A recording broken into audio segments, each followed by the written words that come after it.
샬롬, 말씀 읽어주는 김기용 목사입니다. 오늘도 기대하는 마음과 사모하는 마음을 가지고 하나님의 말씀 함께 읽겠습니다. 열왕기하 22장 1절부터 20절까지의 말씀입니다. 요시야는 왕이 되었을 때 8살이었다. 그는 예루살렘에서 31년 동안 다스렸다. 그의 어머니는 보스가 출신 아다야의 딸 여디다다.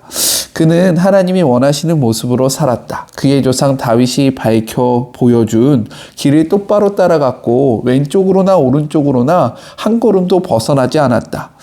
요시야 왕 18년 어느 날에 왕은 무술람의 손자요 아살리아의 아들인 왕의 서기관 사반을 하나님의 성전으로 보내며 지시했다.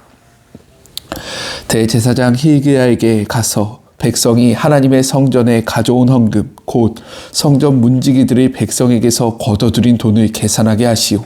그 돈을 하나님의 성전 공사 관리하는 감독관들에게 넘겨주어 하나님의 성전을 보수하는 일꾼들인 모든 목수와 건축자와 석수들에게 지불하게 하시오.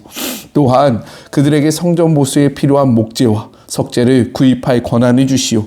그들은 모두 정직하니 그들에게 돈을 줄 때에는 영수증을 받지 않아도 될 것이오.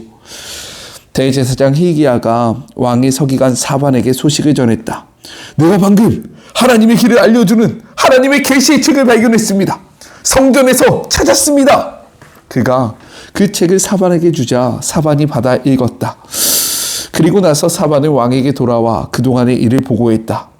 왕의 신하들이 성전을 위해 거둔 돈을 자루에 담아 성전 일꾼들에게 지불하도록 감독관들에게 주었습니다.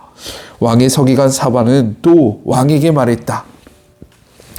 제사장 hil기야가 저에게 책 하나를 주었습니다. 사반은 그 책을 왕에게 읽어주었다.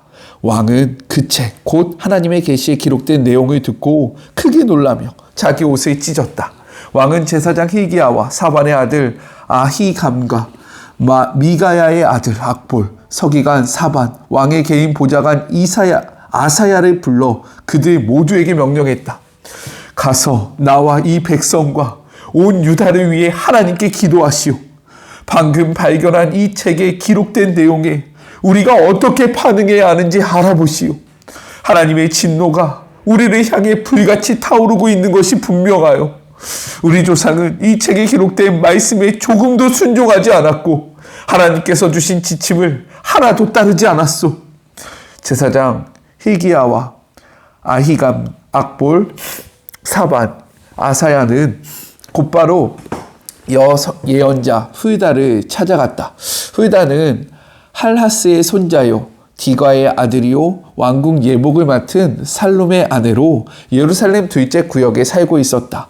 그 5사람이 찾아가 그녀의 의견을 구했다. hul다는 그들에게 이렇게 답했다. 하나님, 이스라엘의 하나님의 말씀입니다. 너희를 이곳에 보낸 사람에게 전하여라. 내가 이곳과 이 백성에게 심판의 재앙을 내릴 것이다. 유다 왕이 읽은 그 책에 기록된 모든 말씀이 그대로 이루어질 것이다. 그들이 나를 버리고 다른 신들을 가까이 했고 신상을 만들고 팔아 나를 더없이 노하게 했기 때문이다. 내 진노가 이곳을 향해 뜨겁게 타오르고 있으니 아무도 그 불을 끌 수 없을 것이다. 또 유다 왕이 하나님의 인도하심을 구했으니 왕께 전하십시오. 왕이 책에서 읽은 내용에 대한 하나님의 말씀입니다. 내가 이곳과 이 백성에게 심판의 재앙을 내리겠다고 한 말을 내가 진심으로 받아들이고 겸손하게 회개하며 크게 놀라 옷을 찢고 내 앞에서 울었으니 내가 너를 진심으로 대하겠다. 하나님의 말씀이다. 내가 너를 돌볼 것이다. 너는 평안히 죽어서 묻힐 것이다. 내가 이곳에 내릴 재앙을 너는 보지 못할 것이다. 그들이 hul다의 메시지를 가지고 왕에게 돌아갔다. 이것은 하나님의 말씀입니다. 오늘은 단락을 나누지 않고 말씀을 나눠보도록 하겠습니다. 오늘 본문은 유다의 15번째 왕이 된 요시아에 대해서 이야기를 하고 있어요. 요시아는 유다 역사에서 선한 왕으로 인정된 8명 왕 중에서 마지막 왕입니다. 그는 부친 암몬이 암살당하여 8살 어린 나이로 왕이 되어져요. 그가 왕이 되었던 이유는 무엇이냐면 다윗 왕조를 이어가기 위한 백성들의 의지 그리고 하나님의 섭리 때문이었습니다. 요시아는 31년간 다스리며 히스기야에 이어서 다윗의 모든 행위를 따라 여호와 보시기에 정직한 자로 칭찬을 받아요. 2절의 말씀입니다.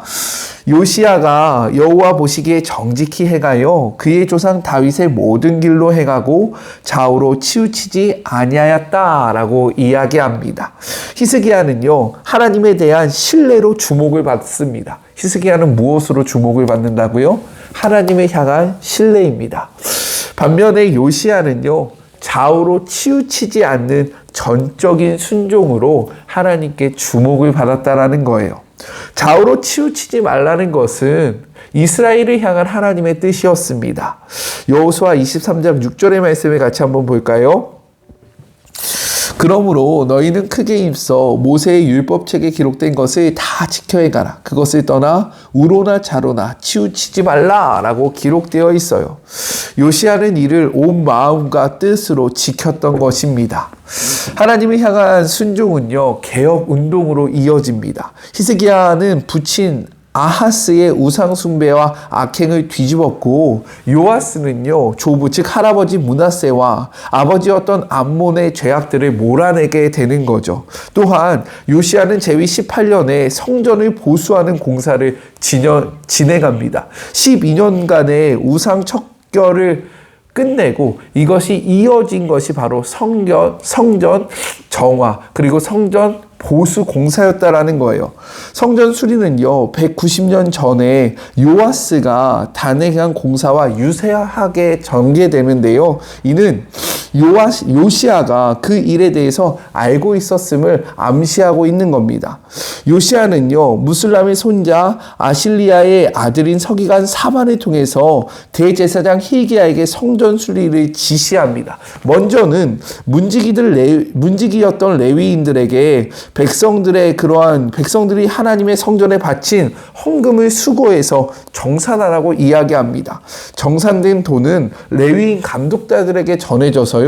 감독자들은 그 돈으로 목수, 건축자, 미장이들을 고용하고 그리고 작업자들은요 받은 돈으로 필요한 제목과 다듬어야 하는 돌들을 구매한 후에 성전 수리를 진행했다라는 거예요. 7절은 이렇게 기록합니다. 그러나 그들의 손에 맡긴 은을 회개하게 말지니 이는 그들이 진실하게 행함이라 라고 이야기합니다. 제가 앞서서 이 요시아가 앞서서 성전을 수리했던 요아스가 했던 그 공사를 알고 있었다라고 이야기했잖아요. 왜냐하면 이러한 표현이 비슷하기 때문인 겁니다. 앞선 12장 15절은 이렇게 이야기해요. 또 그 은을 받아 일꾼에게 주는 사람들과 회개하지 아니하였으니 이는 그들이 성실히 일하였음이라. 이 말씀 앞에요 좀 회개합니다. 제가 수요일날 화요일이네요. 화요일날 교회차를 구매했다라는 글을 올렸잖아요. 그 글을 올렸는데 정말 많은 분들이 축하를 해주시고 또 기도를 해주셨는데 그 중간중간에 이것을 또 조롱하고 비난하고 또 이것을 가지고 정죄하는 그러한 댓글들이 있었습니다. 그런데 그 댓글들을 보면 참 부끄러웠어요. 왜냐하면 그들이 하는 말이 하나님의 헌금을 바르게 사용하지 못했던 그러한 앞선의 그런 일들을 이야기하면서 또 저를 향해서 비난을 했기 때문에 그들이 상처를 받았기 때문에 그들이 그러한 모습을 봤기 때문에 또 이런 이야기를 하는구나 라는 생각을 하면서 오늘 7절의 말씀 그러나 그들의 손에 맡긴 은을 회개하지 말지니 이는 그들이 진실하게 행함이라. 이 말씀 앞에 다시 한번 도전이 되고 또 우리의 모습을 돌아봐야 하지 않을까라는 생각을 해봅니다. 우리요, 하나님 앞에 정직하게 살아가기를 간절히 소망합니다. 네, 저부터 바르게 행해 볼게요. 이렇게 성전 보수 공사가 진행되던 중 율법책이 발견되었고, 요시야는 책의 내용에 대해서 하나님의 뜻을 묻기로 합니다. 율법책을 발견한 사람은요, 대제사장 hil기야였어요. 그는요, 이것을 자신이 한 것이 아니라 서기관 사반에게 전달해주고, 그 책을 받은 사반은요 이것을 읽고 나서 왕에게 나아가게 됩니다. 그는 먼저 성경의 이야기를 하는 것이 아니라 어떻게 합니까? 그동안에 있었던 일에 대한 보고를 합니다. 왜요? 그 왕의 명령에 순종하였음을 보여주고 있는 거예요. 그 다음에 이 성경의 이야기들을 전해 주었다라는 거예요. 그런데 그 성경의 기록을 보면요, 사반이 이 성경의 이야기를 했을 때 왕이요, 이것을 마치 처음 듣는 것처럼 행동을 했다라는 겁니다. 그 말이 무엇이냐? 하나님의 성전 속에서, 그리고 그 남유다 속에서 하나님의 말씀을 읽지 않은 시간이 오래되었다라는 거예요. 그들이 하나님을 믿는다라고 이야기했고 하나님을 섬긴다라고 이야기했지만, 하나님의 말씀을 등한시한 채 자신들의 기준과 자신들의 뜻대로 살아갔기 때문에 어떻게 되었습니까? 므낫세 같은 악한 왕이 나왔고요. 그리고 그의 아들 암몬이라는 또 악한 왕이 존재할 수밖에 없었다라는 거예요. 그들이 하나님을 몰라서가 아니었습니다. 하나님을 알고 있었지만 말씀대로 알지 못했다라는 거예요. 때로는 어떤 분들이 신앙생활의 여정 가운데 이렇게 이야기하는 분들이 있습니다. 말씀이 뭐가 그렇게 중요합니까?